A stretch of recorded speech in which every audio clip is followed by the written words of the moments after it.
1. And we are live in the present tense with Sam Stewart on 91.7 FM, WNJR Washington, and online at WNJR.org. Folks, we've got a great show lined up for you tonight. Last time on the show, we had Coach Workman and Coach Marty on from the track and field team here at WNJ.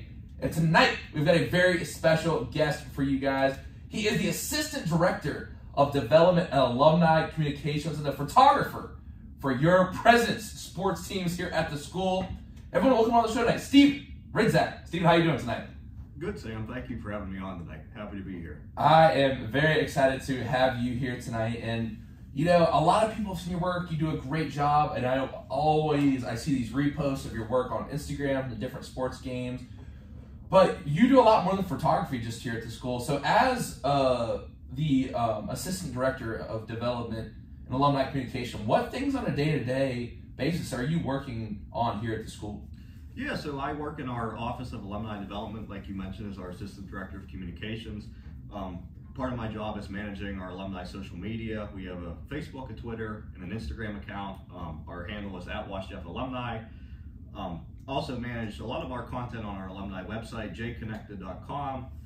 Do a lot of our email marketing to alumni. We have a monthly e-newsletter that we send out. We have different alumni events that I handle the communications work for, whether that's email, social media, website. Really anything communication related in our department I have a hand in. And we're really trying to ramp up our social media presence now to tap into a lot of those younger alumni relationships and start building those relationships to get them more engaged with their alma mater. No, that's awesome. And you know, one thing that we talked about, and we'll go ahead and get into the story right now because I think it's just so cool. You were actually born here in Washington, PA, went to Trinity High School. So after you graduated from Trinity, what was the process of choosing to stay at home and come to WNJ, but also getting to work for your alum like that? You know, what was that process like? Can you tell us that story in your own words? Well, I always wanted to go to WNJ, actually. Even as a little kid driving through campus, I would tell my parents I wanted to go here. This was always my first choice. My senior year of high school, whenever I was applying to colleges, obviously I applied to other schools just to make sure I was going to get into them and see the different financial aid packages and scholarships. And then WNJ, we have a tremendous scholarship program, which is funded a lot by our alumni with the investments that they make in our students. So through the scholarships and the financial aid, as soon as I got that offer, and I knew that I was going to be able to come here and was very excited for it, and the rest is history, I guess. Oh, there you go. That's a really cool story. And for you, what is your favorite thing about Washington, PA? And we were talking before the show, you really don't feel like you ever want to leave. You love Washpaw, and we're going to get into some of the cool things that you do around Washpaw in just a little bit, but why do you feel like you're drawn to this small little town in southwest Pennsylvania so much? I mean, I think me being from here and having a lot of family here and generations of family here has a lot to do with it. I just love the community aspect here. As you mentioned, we'll get into this more later in the show, but I'm involved with a lot of local nonprofits, and I think it's tough to be able to replicate a community that is as supportive as this one.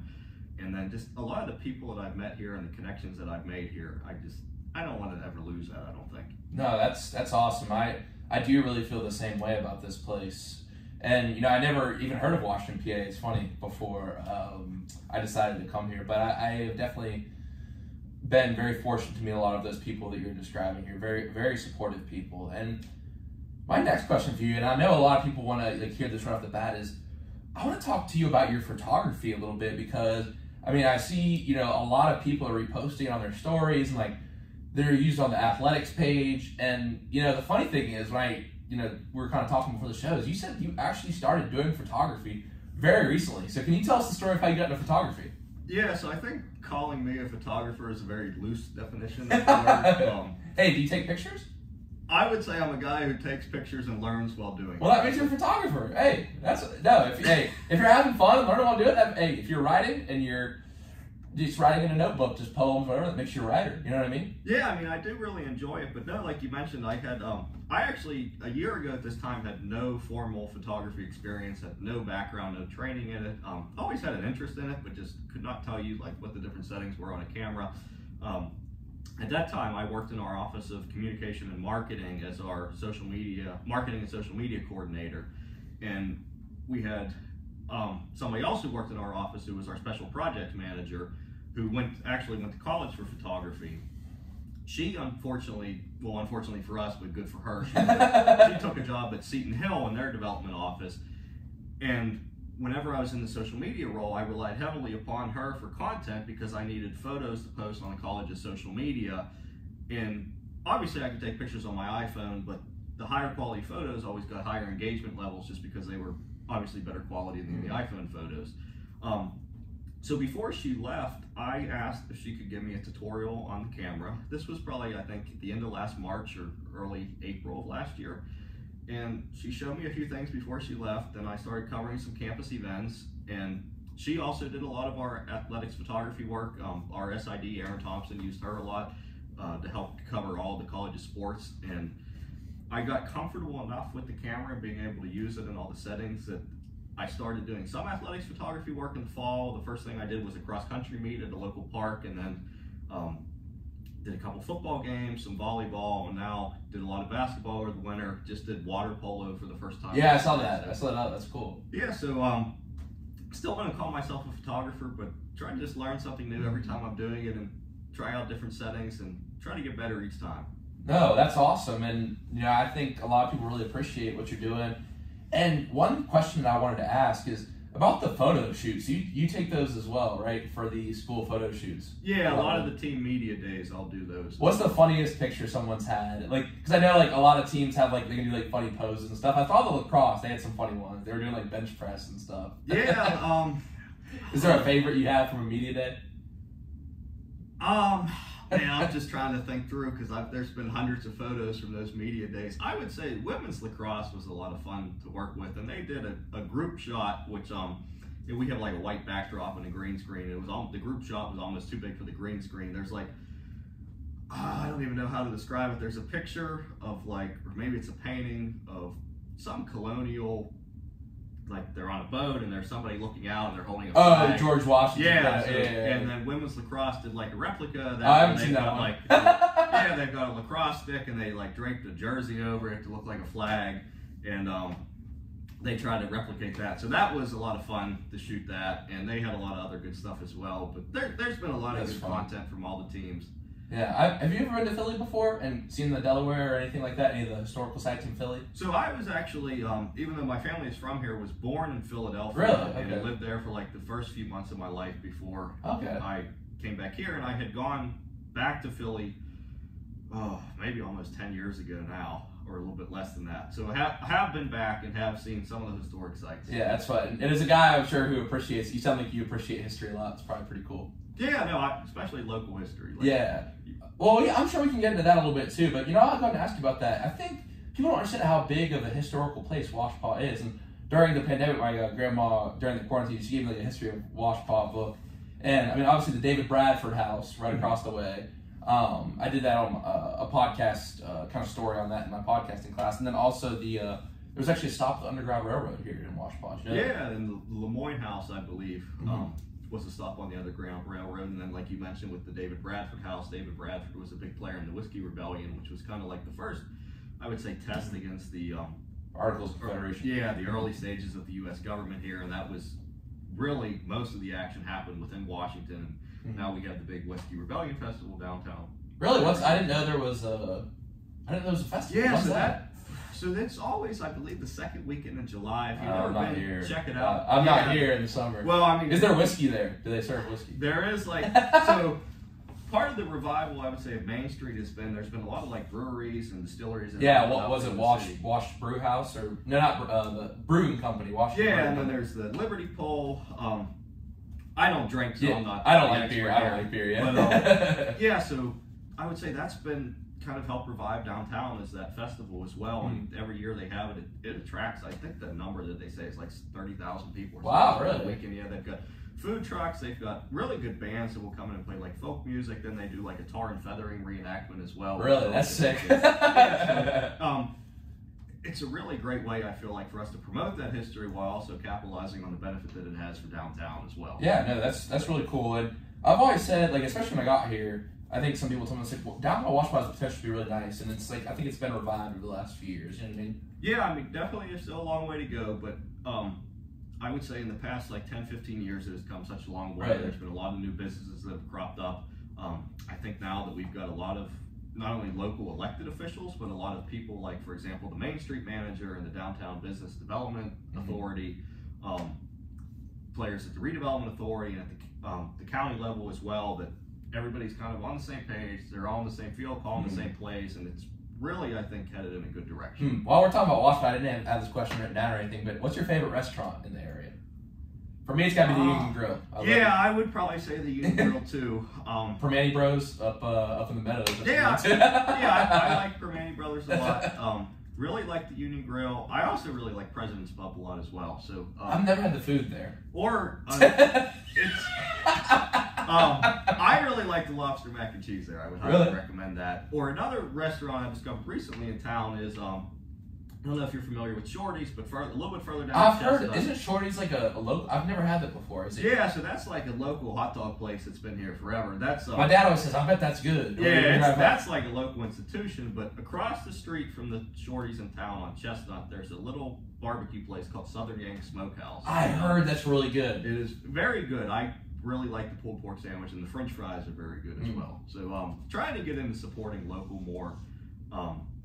So I would say that those are probably my go-to local. No, that's really cool. I've heard about that Southern Yanks barbecue. People love their barbecue up here. I mean, I'm from down south, and everyone loves, but Southwest PA, they love the barbecue and their trucks. It's kind of almost like you're down south in a way. It reminds me of home. But now my next question for you, Stephen, is about this idea of social media, and it's one that I kind of want to talk about a little bit because you have worked for several companies.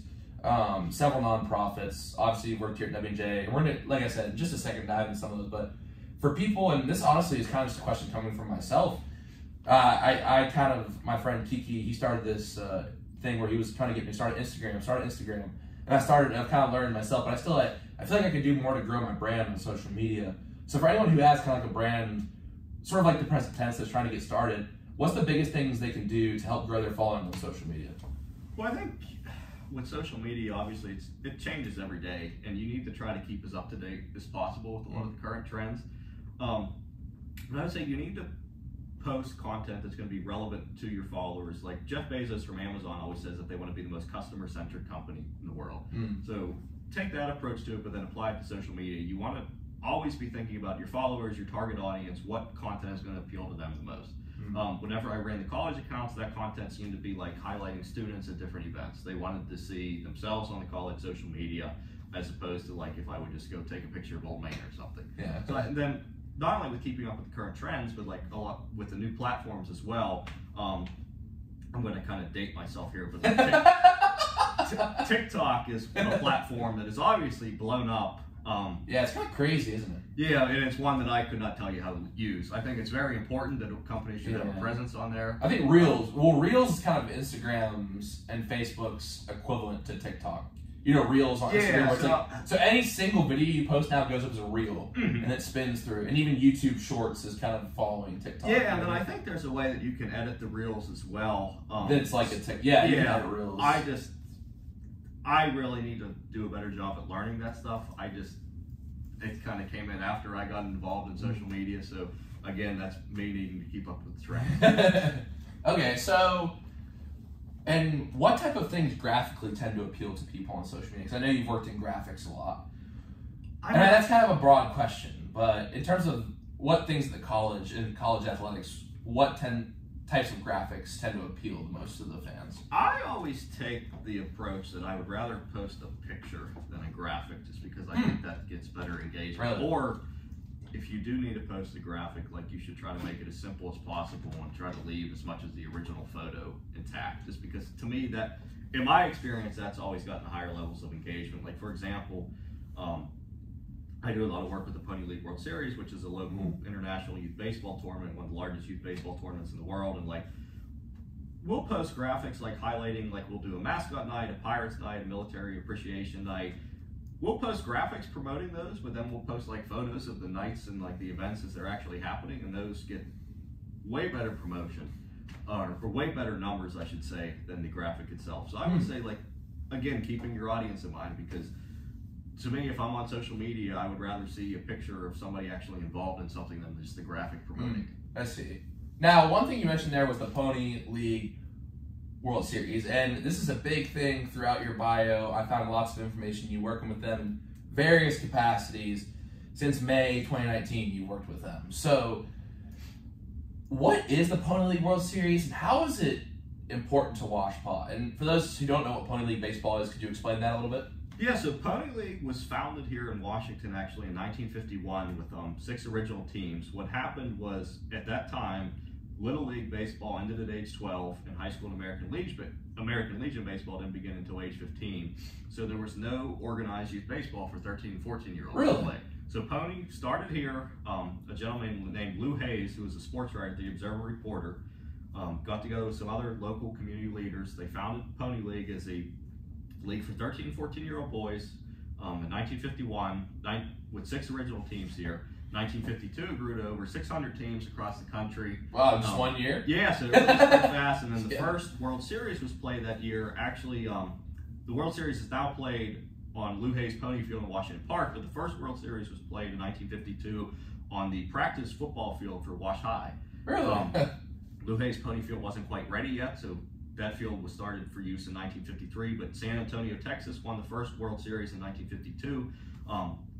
The program today has grown. Pony has other age brackets now, for ages 3 to 23, but the program has grown to over 500,000 players in over 50 countries now, so it's really expanded. And then Pony World Series is still for the 13 and 14-year-old age division. It's played right here in Washington, PA, at Lou Hayes Pony Field. We'll bring in 10 teams from around the world, 4 of which are international teams. It's a week in August every year, and we will just play some great baseball. It's televised. We'll have a lot of different activities for fans. It's grown into such a great event now. With not only do you have great baseball, but we have a fan fest kickoff with thanks to our title sponsor, Dick's Sporting Goods, on the Thursday before the World Series, which this year will be August 10th. We'll have a fan fest at Dick's Sporting Goods with like food trucks, some activities, get to meet the teams, and we'll go into Baseball Friday. We'll have like a youth night, a Pirates night, a military and first responders appreciation night, a mascot night. Really, it's just a great event for the community, and it really puts Washington County in the world spotlight because the games are live streamed internationally. TV networks from all over the country and the world will pick up the games, and it has a regional economic impact of the county of almost $5 million. Wow. So it is really and it's interesting because I would go hiking. I love hiking. I love being outside, and I'd go out to Washington Park a lot, and I would be sitting on that hill that kind of overlooks, and because it's a nice place to hang out, you know what I mean, sit outside when it's warmer than it is today. But I was like, this feels like a really nice Little League field in the middle, and I was like, this is where they have the World Series. This is pretty cool. And it's like, you know, I'm not here a lot when they play the games and stuff, but it's hard to believe, like, you're just walking through there. It's like Washington, PA. It's the World Series. Everyone pays, because I've seen those games on ESPN before. It's just interesting. You know what I mean? Yeah, I mean, you wouldn't think it. Washington, PA. Yeah, it's just, you know, one of those like neat little tidbits about our history, I guess. Yeah, like you mentioned earlier, and it's a very cool part of our history, I think, here. And it's a great event for the community as well, for the tourism benefit and for the marketing that it gives the county. Now, how do you decide? How does it decide what teams get to make the World Series? So, Pony has a number of different zones that we call them. So the Washington County is the host team, so they get an automatic entry every year. Every year? Yeah. Wow. Then we'll have 4 international teams based on Pony's 4 international zones. Those zones are the Caribbean, the Asia Pacific, Europe, and the last one is Mexico. And then we'll have 4 domestic zones as well, which are the North, the East, the South, and the West. And then for our 10th team, we'll do what we call the host area zone, which is like a 90-mile radius around Washington, PA. Oh, that's pretty cool. Now, for you, is there any... You said you're kind of an old-fashioned guy. We're talking about you used to umpire, and we're talking about travel baseball. And, you know, I do play baseball. I'm sure there's a lot of baseball players this night, but how do you feel like Pony League is different from travel baseball? And do you feel like travel baseball has been good for the youth movement? Because obviously in the 1950s, there was no travel baseball. There was no USSSA, no Top Gun, no AAU. Yeah, so I think travel baseball has drastically changed the youth baseball landscape. I don't know if it's for better or for worse. In my own opinion, I don't like the impact that travel baseball has had because I just think that 20 years ago, I think travel baseball might have been a good thing where it was your best kids who made a travel team. Now you'll have a parent who gets mad that their kid isn't playing, and they'll go and start their own travel organization. Oh. And there's so many travel organizations that pop up, and it costs thousands and thousands of dollars to play on one, which doesn't even include the amount of traveling that you're doing to tournaments. And I just think that it's watered down the quality of baseball. And a lot of parents will tell me that they do it because they want their kid to get a scholarship. And to me, if you just took all the money that you put into travel baseball and put it into a 529 plan for your kid, you could pay for him to go to college. But I think for how much it is, like Pony, our crop is youth ball or rec ball, but it's so inexpensive to play. You just have to register your league, which is a very low fee. The more teams you register, the cost per team goes down. And then once you get through your local league play, if you want to play tournament ball, it's only $200 to register a tournament team, and that covers your fee for no matter how many tournaments you play in, whether you win your section, region, then super region, then zone, and come to the World Series. You're just paying that one-time $200 fee. And once you come to the World Series, we're actually helping teams pay for their travel and housing as well. So really trying to make it as affordable as possible for the kids. We're not in it to make money. We're more into it just to promote baseball and provide an experience for the youth. Wow, that's really cool. And can you tell us about the time you got interviewed at the World Series on TV? Yeah, I asked you came here. I usually ask people, have you been on radio before? You, well, I've been on TV before. Yeah, so I've never had the radio interview before, but I think I do have the face for radio. But I did have a TV interview in the 2021 championship game of the Pony League World Series. It was between Youngstown, Ohio, and Brownsville, Texas. The 2021 World Series, so it's a 6-day tournament. I think we had rain 5 out of the 6 days. And on the day of the championship, thank God we played a 7 p.m. game because we had a tropical storm that came through that day and dumped like 1.5 inches of rain or something crazy. And it was a miracle that we got the game in. And so the games air on AT&T Sportsnet, and AT&T Sportsnet, I forget what the guy's name is, whatever media personality, but he had wanted to talk to somebody from the grounds crew, and our head groundskeeper is kind of like, I don't want to call him a shy guy, but he just doesn't really. It's okay. He doesn't go for a lot of media attention, which I don't know if that's really my strong skill either, but he directed them to me because I started in the World Series in 2015, volunteering on the grounds crew, and then got a spot on our board of directors in 2019. So I've kind of been affiliated with the grounds crew throughout the last 10 years or so. Grounds crew, that's interesting. Yeah, so that was how I got started there. But because I was involved with it, he pointed me to the interview, and I think it went well. Okay, I'll have to check that out. I wasn't able to find that on YouTube. I was obviously researching you before the show. If my dad was here, he could talk to you about all the different types of grass and stuff you guys use. Oh, yeah, like ours, it's a mixture of Kentucky bluegrass and perennial ryegrass. So every year, the field, Washington Youth Baseball will play on that field all season, and we'll get it about a month before the World Series starts. Really? We'll put down hundreds of pounds of grass seed, fertilizer. Really? Because you can tell it's nice, but it looks different in the World Series than it does, like, just if I was to go out there right now. Obviously. That facility gets transformed in about a month timeline. I don't know how we do it. And you do see the camera pit out there, and I was like, this is like an interesting youth field. You know what I mean? It's like something big has to happen, and I looked it up, and you live right by there, right? You live. Yeah, so I, especially in the winter, like whenever all the leaves are off the trees, if I kind of stand at the top of my backyard, I can see the field. Really? Yeah. No, they have some nice hiking, and it's not too far from the school. I like going to Mingo Creek and Cross Creek. I don't know if you've been there before. Yeah, I've been out there before. But Washpaw Park is right, down the road. Yeah, I live right near it, so I can walk to the park and be at the fields right there. So I spent a lot of time in the park as a kid. A lot of time going to the World Series as a kid. So it kind of comes, I guess, full circle now. Yeah, that's a cool thing. Now, I want to ask you, to get a little bit deep, what is your favorite part about the game of baseball? You clearly have a lot of passion for baseball. Man, you're really putting me on the spot here. I don't know if I could pick a single thing about baseball. There's just, like, I'll watch other sports. I really like football, hockey, but there's just something to me about, like, a baseball game under the lights on, like, a summer night that there's nothing else to me in life that has replicated that feeling. And I could watch a baseball game under the lights every night of the summer. I don't care if it's a youth game, a Wild Things game, a Pirates game, or a Pony League game. It's just a special sport to me for that reason. Wow. Yeah. Wow. That was deep. You get me emotional over here. It's true though. I think, and there's the sort of aspect. And I was thinking about today because obviously I know the questions I was going to ask, and I hate to have that rule where I don't tell you the questions, but that was such a great answer on the spot. So you see why we do it now. But well, I think too, like I grew up around baseball. Like going back to Pony again, my great uncle played on the 1955 Washington PA team in the World Series, which is the only team from Washington to ever win the World Series.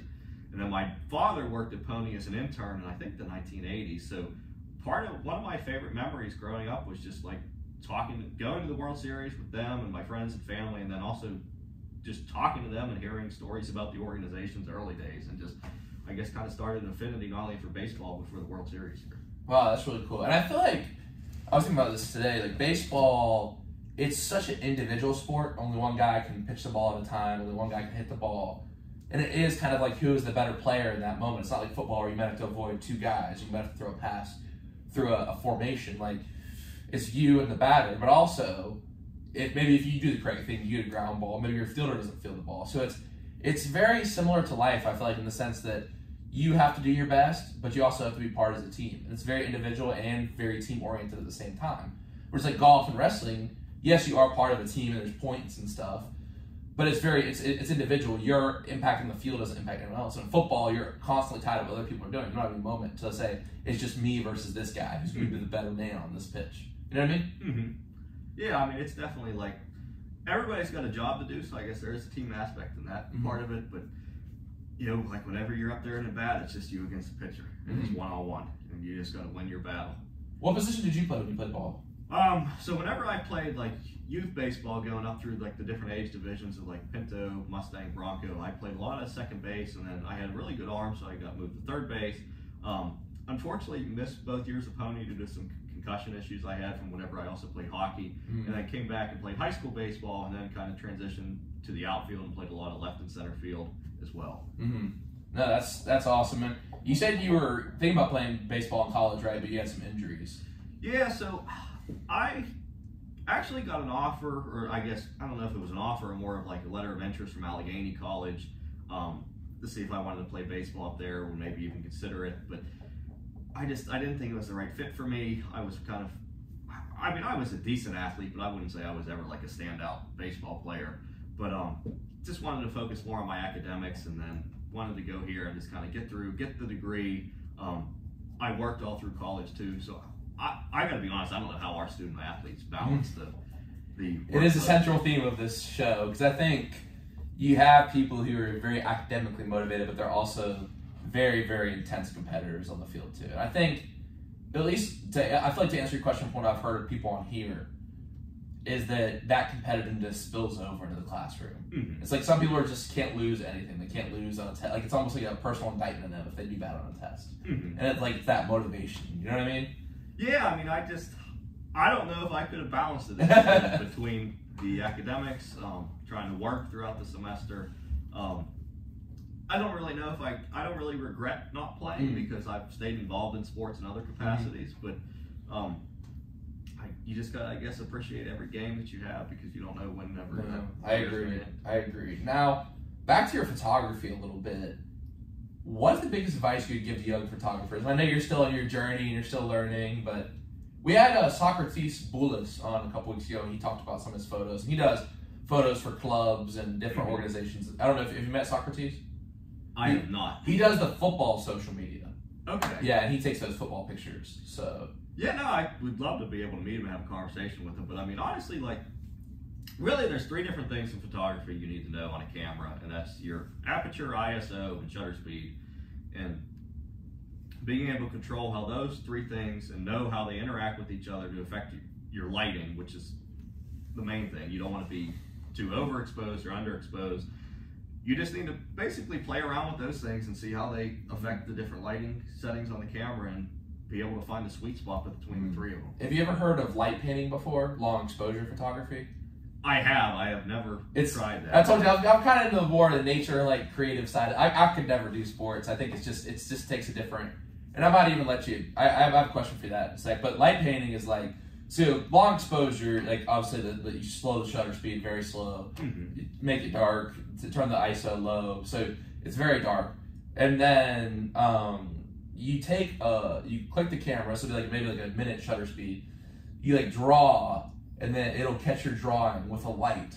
So like you take a different colored light and you spin it around, and then it'll look like you're drawing with the light. Yeah, I've seen. So like I follow a lot of photography accounts on Instagram just to try to be able to learn different things where I can, and I've seen some people do that, and it's very cool. I'm used to shooting on such a high shutter speed. Well, that's what I'm saying. I think that's you're doing probably like really fast shutter speeds. Sports mode a lot. I usually will just put it on manual settings, and then I'll set my shutter speed to whatever I wanted, my ISO to where it needs to be, and the aperture as well. Sometimes I'll put it on auto, or I'll go to shutter priority and just kind of let the ISO and the aperture adjust themselves. I just need to have that consistent high shutter speed so that the shots are crisp. No, that's awesome. What do you think the difference is between sports photography and nature photography or art photography? Well, for me, for sports photography, I always like to shoot on a very low aperture because that does two things for me. It lets more light into the camera, and it creates a shallower depth of field so that the subject is what's in focus. So I want to have the subject in focus to make that like the focal point of the image. Whereas I feel like with nature photography, you're probably, I guess you might shoot on a little bit of a higher aperture so that you're getting the whole landscape in focus. Yeah, no, I think I think it's such a it depends on what kind of nature, what kind of art photography you're doing. But I feel like sports is just like capturing people, and you seem to capture people at the right moments. And I feel like you take a lot of pictures because it seems like how many pictures do you typically take in the course of basketball? Because you have some really good ones from basketball, and that's just the one that's sticking out. Well, I feel like I've gotten better at it as I've done more and more games. Because it used to be like I would take probably like 400 to 500 photos a game. Not saying that all those photos were good, but now I'm at the point where I can probably get into like the 150 to 200 range, and I have to do a lot less sorting because I kind of know like what I want to capture, and I need less takes to do it. Now, this is going to be a tough question. Do you have a favorite sport to shoot? I mean, I think I've shot basketball the most, so I've really enjoyed doing that.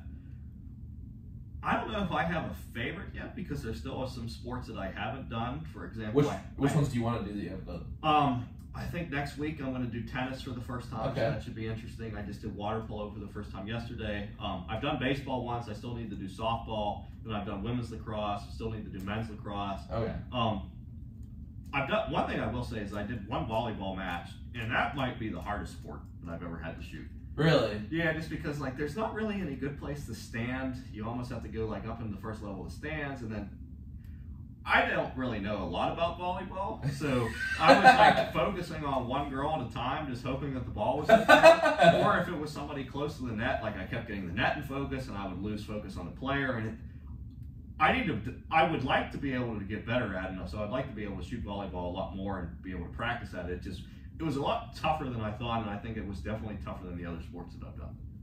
Wow, that's interesting. You wouldn't think of volleyball, but I can see that can be difficult just because, and you can't really stand behind because I don't think you can be behind like where the players are running, right? Yeah, no. Like one thing as a photographer, like I never want to be noticed during a game. Like if I am inserting myself into the game, then I am doing my job completely wrong. It's like, I do not want to be standing on the volleyball court and then have like a player run into me while they're chasing a ball.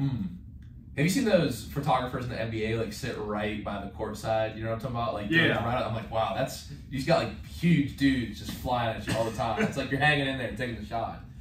Now I don't know if this will be as tough. Maybe it'll be more tough. I don't know, but I'll go ahead and ask the question. Is there a favorite photo you have that you've taken this year so far? And I'll answer, my favorite photo you've taken so far is probably the big group celebration when Brandon hit that shot. Yeah. That was a good one. Whenever you asked it, that was the first picture of mine. Like when she's like, everyone's around her and it's just like, everyone just like, because that was such a great shot. Yeah, I forget what game that was, but they were playing Chatham. Yeah, and I think Megan Dryberg, she drove kicked out of bounds. Yeah, kicked it out the brim in the corner, and I was so mad because I caught the tail end of the corner three, and I always want to get the ball in the photo for context, and I like missed that, so I was mad at myself for that. Got the follow through on the three, and then got the celebration.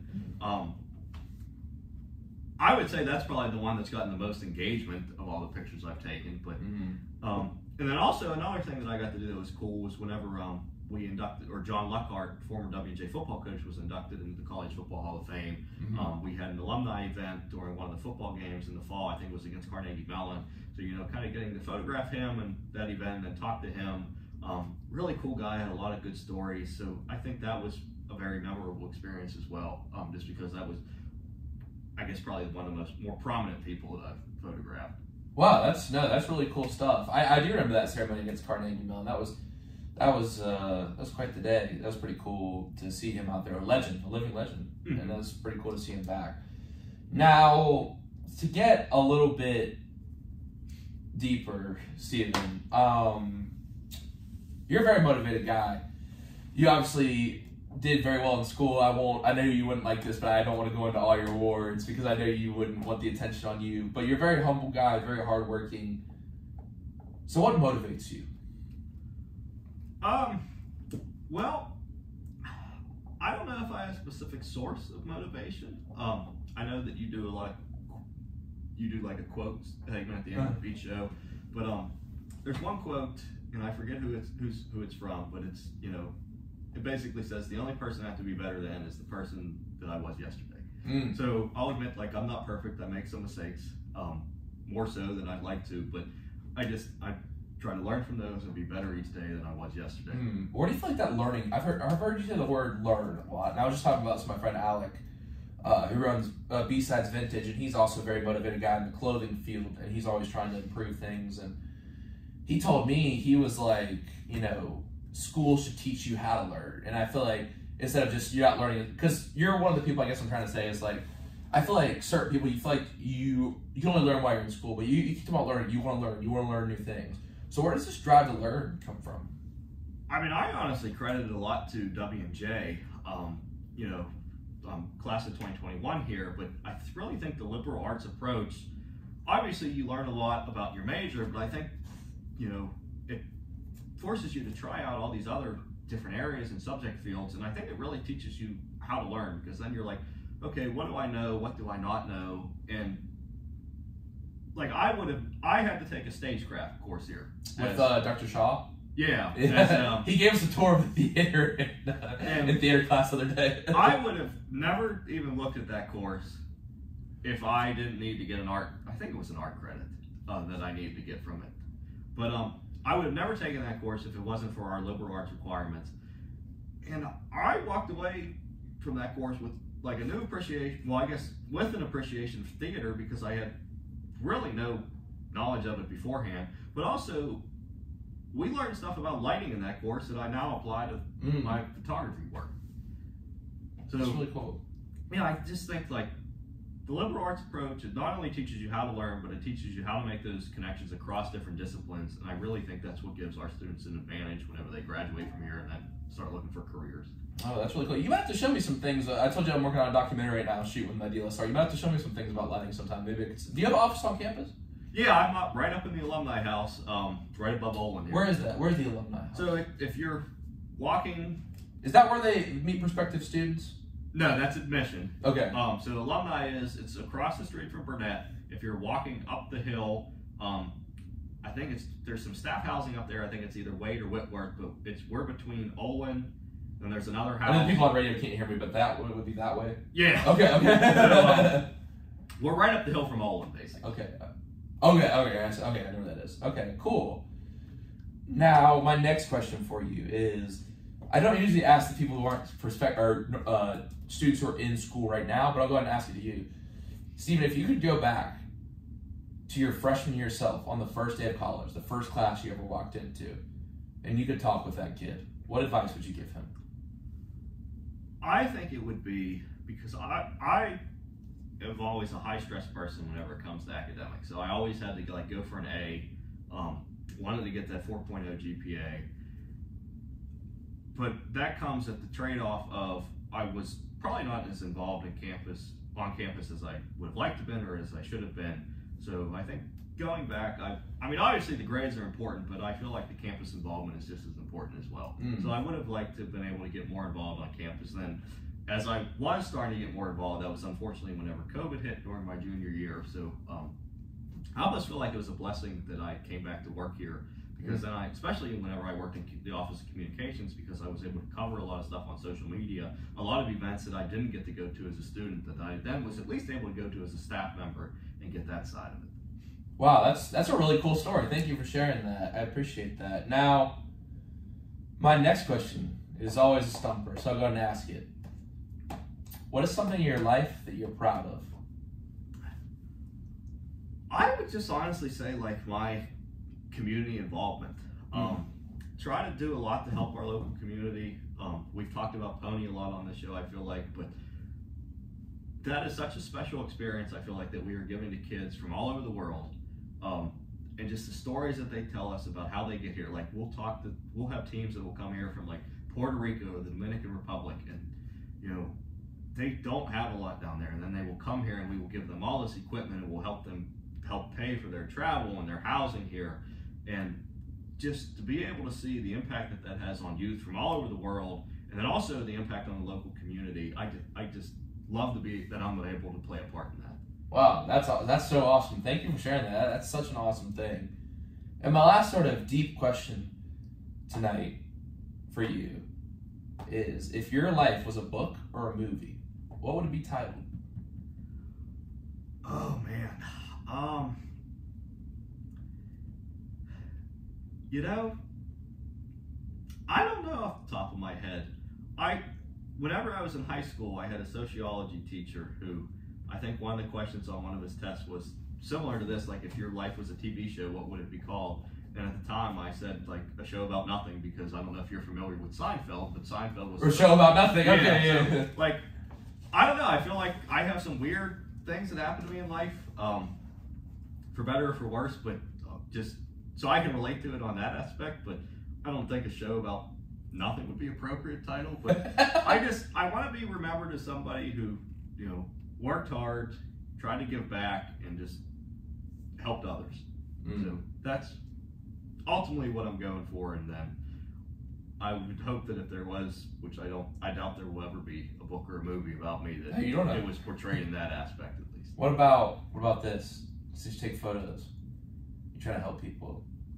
Name with Archive of Emotion. I mean, that's deeper than something I would come up with. Thank you so much for those answers, Stephen. But let's get to some fun stuff now. That was a great segment, but we gotta get to know you just a little bit more at a personal level. Stephen, if you could only listen to one musical artist for the rest of your life, who would you listen to? Oh man, yeah, we talked about this a little bit before the show, where I told you I've recently gotten into country music, but I've always been kind of a classic rock guy. So I think I would have to either go with the Rolling Stones or Bruce Springsteen. Springsteen. That's a good answer. And we're talking about the Rolling Stones always had that connection to Pittsburgh as well. You've been to Steelers games, I assume, right? When they play Paint It Black. That's a good one. And I think my favorite Rolling Stones of all time is probably Give Me Shelter. Yeah, I like that one a lot. I really like Get Off of My Cloud, too. That's probably one of my favorites. We'll see. I'll see if I have that on the station. But my next question for you is, if you had front row tickets to any artist, dead or alive, and I could hand you those tickets right now, what artist would you go to see? You know, so this is kind of funny because I have actually never really been to a concert. Really? I haven't been to many. The first concert that I had really been to was whenever we hosted for our spring dub jam. Yeah, we had Sean Kingston last year and I had to work it. And that was really the first concert I had been to. So I don't really have, I guess, much experience going to concerts. But I would probably honestly go back to like Bruce Springsteen. I just think he would be so cool to see live. Seems like a really interesting guy too. I think honestly, I might go to see the Stones live. Would be like in Heinz Field, like that would be cool. Yeah, see the Stones. Did they play at Heinz Field one time or something? I think they did. Yeah, because they made the terrible towel. I think as recently as like a couple of years ago. They have the terrible towel. You have all the editions of the terrible towel. Yeah. I think they have a Rolling Stones one. I assume you're a big Yinzer. You're a big Pittsburgh sports fan. Oh yeah. Love all the Pittsburgh sports. Just went to the Penguin game yesterday with a fellow coworker and friend. Big Steeler fan, obviously, big Pirate fan as well. So, and big just Pitt sports fan in general. Are you a Pitt fan? Yes. Sorry, I see. I'm a Duke fan, so I'm sorry what we had to do to the tournament. They did make the NCAA tournament in the last four in. I saw. Did you see that? They played Mississippi State. Oh, I didn't see that. In the play-in game, Pitt. Okay. So we'll see if they can beat Mississippi State. My team, Duke, we got Oral Roberts' first game, so we'll see what happens. I'm just glad UNC didn't make it. I think it's funny. I'm just happy that Pitt is back in the tournament again. I mean, they had a solid year. I mean, I think they just. I mean, not to be biased, I think Duke's just really hot right now. Like Pitt had. I think they overachieved. They played really well, and I like Jeff Capel because he used to coach at Duke. So yeah, I mean, I feel like he's really turned that program. He has. He's a good coach. I mean, obviously he coached under the GOAT, Coach K. You know what I mean? So, but he has done like a really good job. And like I think they're gonna be like, they'll be around for a few years. I mean, they got talent now. I think Capel is a good coach. You know what I mean? But I like the atmosphere of all the Pitt sports games. Me and my dad went to, like I was telling you, a Penn's game. I've been to one Pitt basketball game, but the Steelers, man, it's so fun to go watch the Steelers play. Yeah, so I've never been to. I've been to Heinz Field, but I was there for a Pitt football game against Syracuse, which actually turned out to be like one of the highest scoring football games in NCAA history. Really? Yeah, it was like 10 degrees that day. I was freezing. But have never been to Heinz Field for a Steelers game. So I'm hoping to be able to make it there one of these days. Yeah, well, I mean, it's so fun to. I'm sure you've been to a ton of Pirates games too, but it's just been a shame they haven't been good. You know what I mean? Yeah, I mean, obviously, I think, well, 2013, 2014 era when, I believe 2013 was the last time we made the playoffs. Yeah, I mean, that sounds about right. I believe it was 2013, yeah. I mean, Rich Hill, good pickup. Andrew McCutcheon, obviously a solid pickup. I don't know how much those moves make them better. We'll see, though. Yeah, I'm hoping. I think they're in kind of a weak division, honestly, so that might help, but... Yeah, I'm hoping that they've got enough now to at least be competitive for this year. Competitive, and, they've got a lot of good young prospects too as well. So yeah, we'll see. Excited for the future here. Yeah, I mean that's a good. I want to see playoff baseball back in Pittsburgh. Me too. It would be. And do you guys? I've never been to a Wild Things game. Have you been before? You were saying that. Yeah, so it's been a while. I would like to start going again this summer. Just again trying to support local more. But those games are really fun. Really, I've never been before. Really fun atmosphere. We've practiced out there before. I know like whatever it's called, the Whippeal or whatever. They play the games out there too. Yeah. So whenever I played high school baseball, our home field was the Wild Trinity. Yeah. And you put Trinity. Yeah, it's a fun atmosphere out there. It's a lot less of a hassle to go to a Wild Things game than a Pirates game because I don't have to drive into the city. I can park right there. It's a lot cheaper. So it's a fun time. I always enjoy going. There is nothing better than baseball in the summer because down south, minor league baseball is big, and I know the Wild Things aren't like minor. I mean, indie ball, still like lower level baseball, like the Mudcats, the Asheville Tourists is another one, the Greensboro Grasshoppers, and Durham Bulls. So this leads to my next question. What's your favorite movie of all time? And I'm thinking it might be a baseball movie. Maybe? No, I'm actually really not a big movie guy. Really? I feel like I try to stay busy and I'm always on the run. So have you ever seen any like the classic baseball movies? Yeah, I mean I've seen them. I couldn't really remember them. I mean Field of Dreams would probably be my favorite. That's mine. That's my favorite movie of all time. I really like that movie a lot, but it's just like I can never find the time to like carve out a 2 or 3 hour chunk to just like sit there and do nothing and watch a movie. I try to stay busy. All right, there you go. No, I like it. I'm right there with you right now in my life. I think sometimes it's the best thing to do because you say you're a high stress person. I am too. Sometimes if you stay busy, you can avoid that a little bit. Yeah, I feel like it. Just makes the day go by fast as well. Yeah, I agree. No, that's a good point. Now, my next question is: if you could hang out with an athlete for an entire day, it could be any athlete throughout history, who would you choose? Oh man. I would probably go with, and this is going back to whenever I used to play hockey, Mario Lemieux from the Penguins. Oh, that's pretty cool. Just because I think that, obviously he was an incredible player, but also just to see what he's done for the city of Pittsburgh. Mm-hmm. He saved the Penguins franchise, I think, like 3 different times now. Mm-hmm. So, and just seems like a great guy all the way around. I think it would be really neat to be able to meet him, talk with him, and just hear, some of the stories that he has and be able to share his perspective on some of the things. No, that's really cool. And what I have a brief understanding of it, but for people at home, what did Mario Lemieux do for the city of Pittsburgh? So I mean, I think that the Penguins, and I'm not an expert on this by any means, but I think the Penguins were in jeopardy of leaving the city, or the team was also, I think, even close to bankruptcy at one point. And he was able to secure enough funding and be able to get enough ownership on board, and I think is still involved to this day as an owner in some capacity, that he was able to keep the Penguins in here, get them to a winning level and a financially stable level, and they're still in the city of Pittsburgh because of him. I heard something, because I was asking one of my teachers about the fact that there's casinos around here. I somehow, or I heard, I don't know if this is true, but at one point, the person who owned the Penguins owned the Three Rivers Casino, and that was helping fund the Penguins.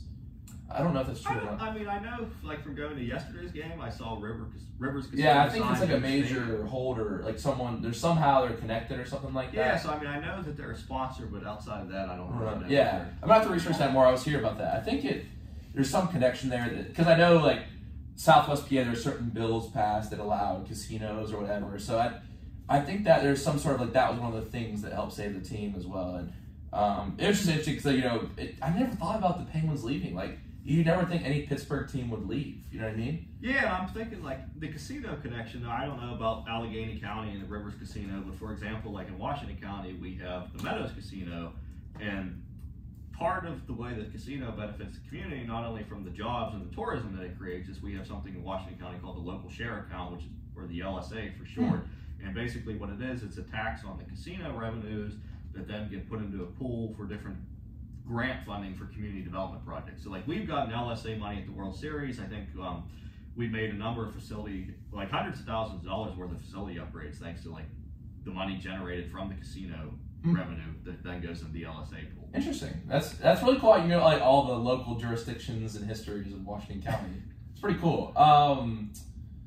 Now, my next question, before we get a break here, and I'll put on some Sean Kingston since we're just talking about him, is, what is it like working for Aaron Thompson? So I work in conjunction with him, and also, what's the story of that amazing patriotic photo you took of him and put him on the made me want to throw punch a red coat, shotgun a Miller Lite, or do something really American. Yeah, so maybe that's my favorite picture then, is Aaron. Oh, that's my favorite. During the national anthem. But Aaron and I, we've become pretty good friends, actually really good friends, over the course of my time working here.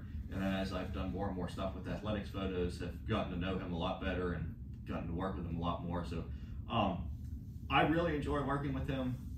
Really enjoy seeing him outside of work and hanging out with him outside of work. And then he actually got involved with the World Series last year. Oh, really? Some of our staff, so hoping to bring him back again in that capacity as well. But Aaron's just a great guy. He is great at what he does. The hours that he puts in here, and are just I saw him last night. The lights were still on. I went to the gym like real late last night.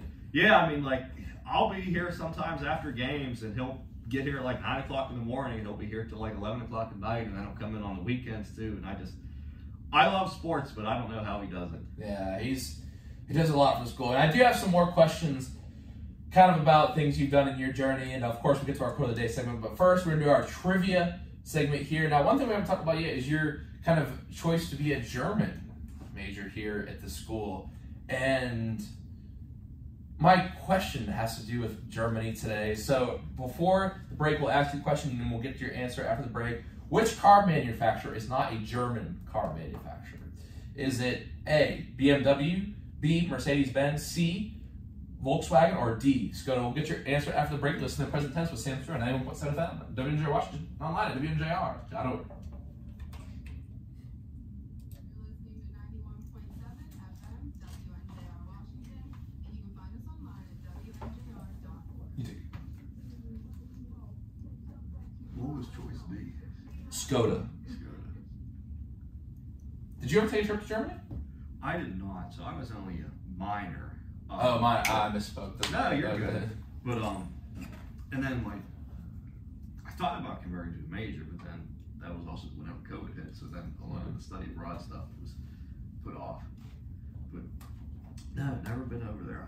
I've only been to Canada outside of the U.S. Really? So I haven't really tried. I'm getting to Magellan this summer to Australia. Oh, nice. And then I'm going to go, speaking of theater, there's a big theater festival in Scotland.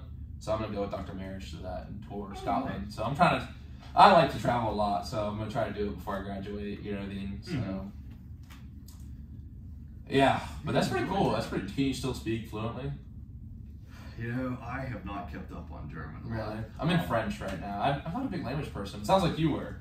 It helped me from studying German because now I do a lot of writing, and you know, to learn a foreign language, you have to learn grammar. Yeah. But to be able to learn grammar in another language, you need to be able to. That's understand part of the problem. English. Like, I don't know what an informal, formal jump. You know what I mean? Yeah, It's so, like I feel like infinitive. Yeah. from like learning the grammar, that made me such a better writer, and like now I do a lot of writing now. So I credit, even though I don't really use it a lot now with speaking German, I credit that. Oh, I never thought about that improving before. my That's writing interesting. abilities. That's interesting. Wow, that's pretty. My aunt, she works for the Holocaust Museum in D.C. And she's assistant director. So she speaks like fluent German. I think it seems like a hard language to speak. I don't know.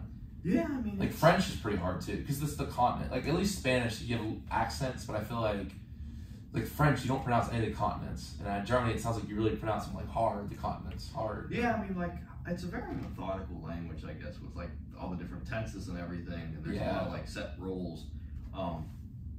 But just the vocab is tough. I feel like vocab is like this is the hard, and you can't really. There's no rules for that. You just learn it, right? Yeah, there's just a lot of practice, memorization.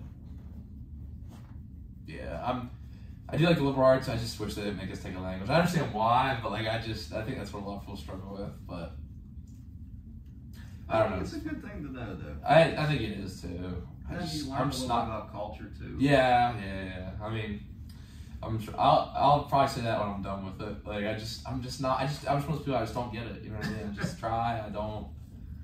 Well, the good thing is you only need to take what, like two language yeah. But all right, well, listen to this PSA. So it'll be 1 minute back from coming back home. All right.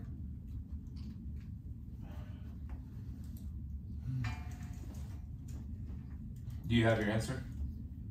I think I'm gonna go with D, just because I don't really know what company D is, but I'm pretty sure that the other three are made in Germany.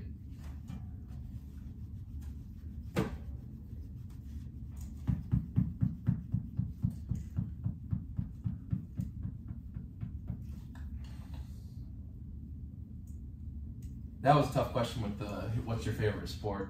I ask you because everyone asks Aaron that all the time too. It's okay if you say baseball. I know you love baseball. I like baseball. You also take really good pictures too because it's like so slow moving. Yeah. To be honest, like it's a lot easier to photograph. Versus like volleyball is. All right, 10 seconds to go back.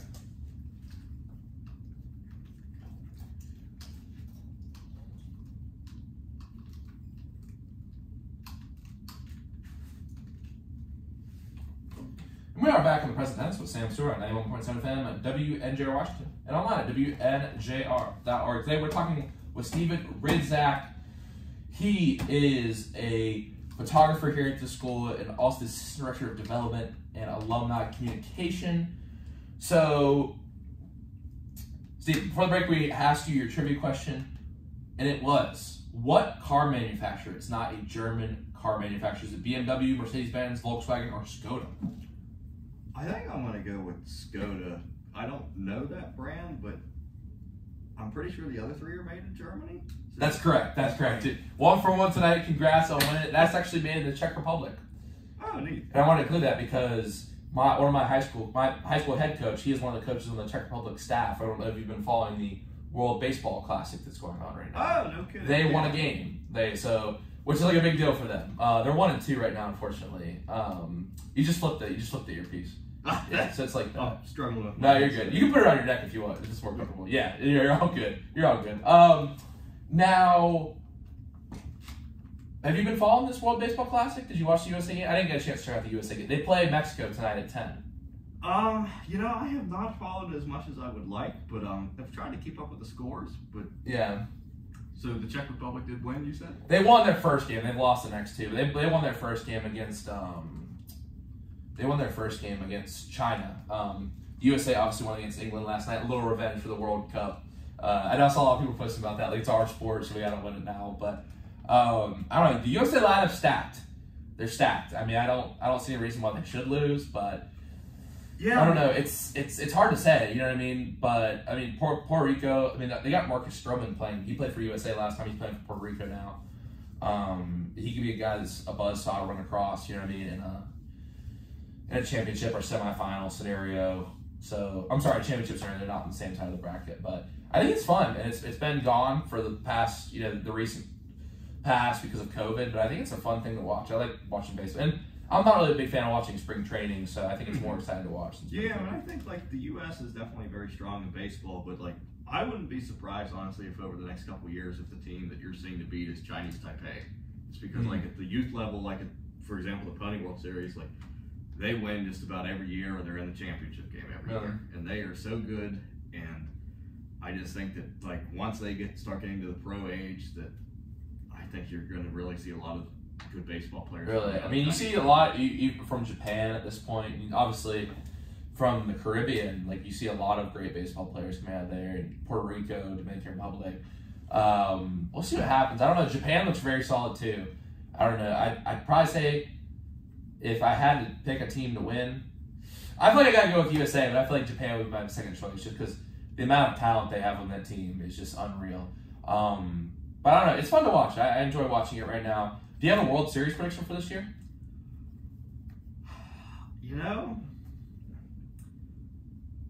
I don't. I'm going to be honest, even though I'm a big baseball guy, like I have not really followed a lot of the offseason moves as much as I probably should have. But it's probably going to be. No, it's always takes a little bit, especially in baseball. With somebody who's on what team now. Although I wouldn't be surprised. Maybe it's a cop-out answer, but like with the Phillies signing Trey Turner, like I wouldn't be surprised to see the Phillies back again. I mean, it's going to be a big market team, no matter who it is. It's just. I mean, when's the last time like a real small market team? I'm trying to rack my brain. Like I think the Rays. We've talked about some of the show before, but like the Rays are always pretty good. I mean, I don't know. Is Atlanta? I guess Atlanta would be like a middle market. Yeah, I mean, I would say they're probably even geared toward like a larger market as well. Yeah, probably. What would you say Pittsburgh is? Small market? Yeah, I'd say more smaller market. I mean, I would say for like your smaller market teams, like the Rays are always competitive. It seems like the Oakland A's are pretty good. I guess I've never really thought about the small. I mean, obviously the Yankees, Dodgers, Giants, like big market team. With the Brewers, I mean, they've had success. They had low. What do you consider? Yeah, I mean, I would say they're a smaller market. Smaller market team. Yeah, I feel like especially in baseball too, just with the amount of players you funnel through and like the way contracts are set up and how so many contracts are player friendly once you make the major league level. Like it's not like basketball or football where like smaller market you can still work to like succeed. Like you need that revenue to baseball to be competitive because there is no salary cap. Yeah, this whole like Moneyball premise. You know what I mean? Like that is one of my gripes about Major League Baseball is I really wish that there was a salary cap just to kind of level the playing field. I mean, I know that they do a lot of things through like revenue sharing, but at the very least, like put in a salary floor. Just to kind of level things out, I think, and you need to do more, I think, to help the small market teams to make them more competitive because they, like, I love the Pirates. And they should put in a salary cap. Yeah, I love the Pirates. I think that they do very well working within their means, but they can't go out and spend money like the Yankees, and that's just I mean, the only thing I think the Pirates could do is maybe work to increase that farm system, and like they will have good prospects from the struggles they've had, but you look at something like the Rays, like they're always competitive. Me and my dad always talk about this, like. They get the guys for 4 years. They don't pay their second contract. They let them go if they have a good because like they know they have more guys coming up, and you don't pay the money to those washed super like don't get me wrong. Like Rich Hill's still a good pitcher, but like how much you get like that's a good. It looks good because he's been so many different places. You know what I mean? But it would be better to have prospects coming up. You know what I mean? Like obviously you got someone like O'Neal Cruz. Like he's very promising if he can figure it out. Like stats wise, Statcast wise, like he hits the ball hard, he throws the ball hard, but like can he figure it out? Can he put the ball in play? That's a big key to watch this season. You know what I mean? Yeah, so hopefully they've got a lot of good young talent, so hopefully they can find a way to put it together this year. Yeah, I mean, that division, with some of the things that have happened with the Cardinals, players retiring, the Brewers, I'd say, are always going to hang around, be pretty good. I don't know. The Cubs, I'm not expecting big things out of them this year, you know what I mean? So I think it's up for grabs in that division. It really is, but we'll have to see what happens. Now, the NL, and as much as I do like the Braves, but it seems to me the Phillies, maybe even the Mets, I feel like that division, the NL, used to be very competitive this year. Oh, yeah. Mm-hmm. And then out of the AL, I mean, I hate to say it, but like the Astros, like, they're going to bring everyone back. You know what I mean? It's like, you know what I mean? It's like, and it's been a while, and I guess you can still hate, but the Astros, they have, like, look, Dusty Baker's a great coach. Uh-huh. You know what I mean? And they have good players. They have good players on the team. You know what I mean? Yeah, they're definitely going to be team to beat. I've never been a big fan ever since their World Series incident. Right. I mean, that's what we always talk about on here. But I mean, would you rather have the Astros or the Yankees make the World Series? I'd say the Astros. Yeah, probably the Astros, just because they haven't won as nearly as many times as the Yankees. So yeah, and I think the whole 27 rings thing is funny because like how many of those rings were those people alive for? You know what I mean? It's like that was like before that was before World War II. Like a lot of those rings. Like so, okay. Here's a question that we talked about with Schuster and LeDuc on here. If we played the 19, I believe it was the 19. Oh my God, I'm blanking on the year. If we played the Yankees, the prime Yankees in the 30s with Ruth, Gehrig, Yogi Berra, do you think WJ Baseball would beat the Yankees? I say absolutely not. I don't think so either. No offense to you guys. No, because they were saying like they wouldn't be able to hit our pitching and stuff. Like guys still threw hard back then. Like not as hard as now, but like I look at too. Like the fields used to be so much bigger back then. That's a great point. The balls, I don't think the baseball technology has changed over the years. I think the balls back then were more flight resistant. Yeah. Whereas, especially coming out of that dead ball era, like later, like after post World War II, the balls got better. But like before, especially like in the late 20s, early 30s, like the ball wasn't great. Yeah. You know what I mean? But I mean, you had Babe Ruth hitting all these home runs on fields that are like the Polo Grounds. Like that place is huge. Yeah. So I mean, I think it would have been really tough to play back then. And then like I don't know if I would want to stand in the batter's box without a helmet on either. Yeah. Well, that's the other thing is, are we playing by their rules or our rules? Because you didn't wear helmets back then. Yeah. So we're playing with I guess we have to play with wood bats too. I think it would be very tough. Yeah, that's what I talked to Coach Mountain about it, and we had and they would say we would like smack them, and I don't know. I'm not like a person to always defend the past. Like if I think like someone wouldn't hold up today, but I think that team definitely would. I mean, now I feel like an 1800s team, or maybe like like the Walter Johnson's Washington Senators team. Like obviously, if Walter Johnson played, like we're not getting a hit off him. Like, he threw 92, 93, but like he was one of the greatest pitchers of all time. And I think maybe someone else on his team, if one of the relievers on that team pitched, maybe we get some hits off him. But I feel like you can't be disrespecting the past like that. So I don't know. It was a big discussion, so I wanted to ask your opinion on it. Now, my last sort of segment before question before we get to our last couple segments is, do you have any funny stories from umpiring? So, I umpired for 2 years doing youth softball, and I don't know if I can pick any stories in particular, but I got so many. You have parents that don't know the rules. Yeah, that's the worst. Yeah. Like, there was an infield fly rule. I got parents screaming at me about why it's an out when somebody didn't catch the ball, even though it landed in the infield. And I don't know. I can't think of a story right now off the top of my head, but I did 2 years worth of umpiring, and I was like, I'm out of this. It just isn't worth it. I don't think a lot of people realize how hard it is to be an official until you're actually down there. No, and that's what I realized too. It's like sometimes I'm like, man, this guy sucks calling my pitches back there. But like, also I feel like I understand now too, and I think consistency is a big thing. Yeah. And I mean, especially at the youth level where you're like the only umpire on the field a lot of times. It's you, and then you feel like you're cornered. Yeah. Well, then there's some times where you just can't see the play, and it's. But that's what you get when you hire one umpire. Yeah. Make the league more expensive. It's like if I'm gonna make a call on first base and then something happens over at third base, like my view might be obstructed by the pitcher, the shortstop. Like I can't get over there by the time. Yeah, you don't have a 4-man crew. Yeah. My funniest story. I mean, I have so many, and like. There's ones that are like kind of like less funny because it's like, man, like wow, that person was just not very nice. But my favorite one was before it was a Friday night. Me and my friend Scotty were about to go down to the beach, and it was like this last game. I'm like, this is gonna be easy. You know what I mean? Like, shouldn't be a problem. Dude, come set. This is a 12-year-old kid, and this coach is just a piece of work, right? Classic, like.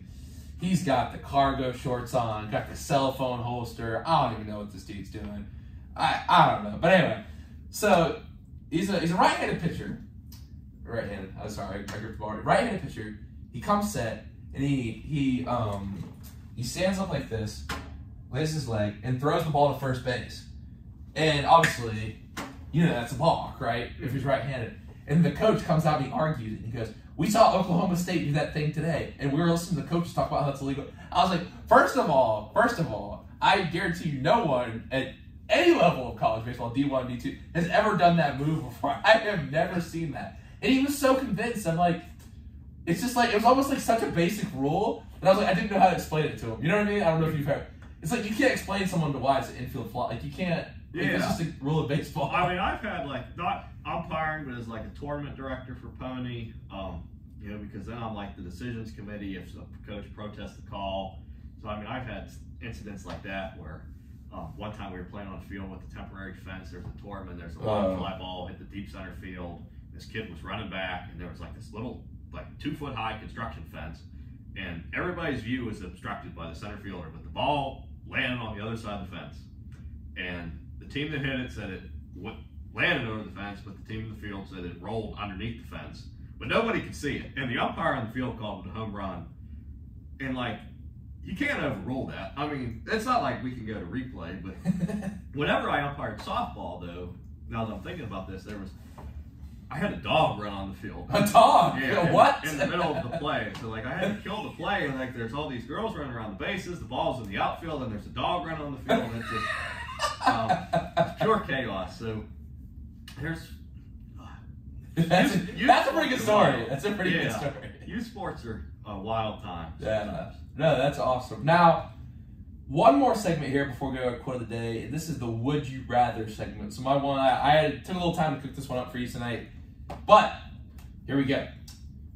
Your Would You Rather for tonight is, would you rather use a camera from 1920 to shoot your pictures, or use a modern camera but only be able to shoot from the hip and never be able to look from the lens? Oh, man.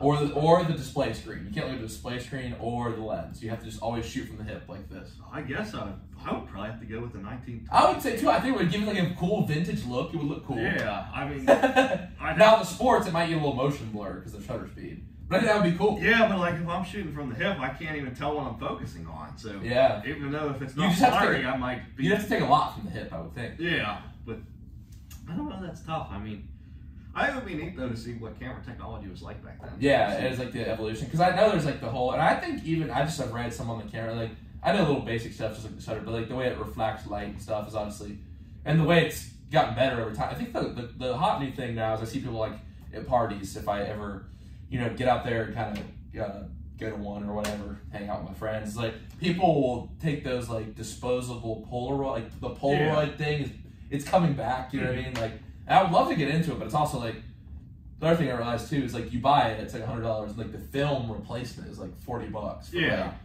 50 pictures. And it's cool because like people like have them up in their room, it's like the old look to it. It's like everyone's like at the party, like hanging out with their friends. But I'm like, yeah, like I'll just take the phone that takes as many pictures as I want for free as long as I have the phone. Yeah, I mean I get it, but I'd rather go for like the higher quality digital stuff anyway, and then you could get them developed if you want to. But yeah, I agree. And it's also like if you get Shutterfly or whatever, it's only like 5 cents a picture, 10 cents to print it out. Yeah, it's not bad. Yeah, I have like a wall of like present tense guests in my like room. Like, no kidding. Yeah, maybe next semester you'll make it on.